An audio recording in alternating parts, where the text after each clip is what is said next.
தமிழ்நாட்டில் ஏற்பட்ட தேர்தல் சுனாமியில் சிக்கி வெற்றி வாய்ப்பை இழந்தவர்களில் தானும் ஒருவர் என அதிமுக முன்னாள் அமைச்சர் கே.டி. ராஜேந்திர பாலாஜி கூறினார். விருதுநகரில் அதிமுக மேற்கு மாவட்ட ஆலோசனைக் கூட்டம் நடைபெற்றது.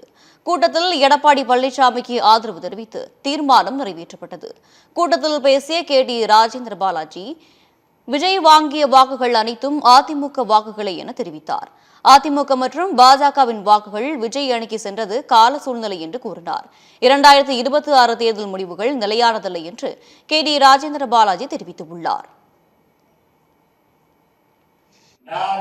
தமிழ்நாட்டில் ஏற்பட்ட சுனாமியில் சிக்கியம் இது மிகப்பெரிய ஒரு சிக்கல் தான். நமக்கு முழுவதற்குரிய ஓட்டுகள் தான் அவர்கள் வாங்கினார்கள். திமுக அவர்களுக்கு சரியாக ஒத்துவிட்டது. திமுக இன்றைக்கு வாங்கிய ஓட்டுகள் இங்க விஜய் வருவார் வாங்க ஓட்ட பாருங்க, நாடாளுமன்றத்துல வாங்கிட்டாங்க, அந்த ஓட்டு சரியா வாங்கிட்டாங்க. ஆனா நம்மளும் பிஜேபி கூட்டு கட்சி வாங்கக்கூடிய ஓட்டுகள் இன்றைக்கு மாற்றடிக்கு சென்று அது ஒரு கால சூழ்நிலை.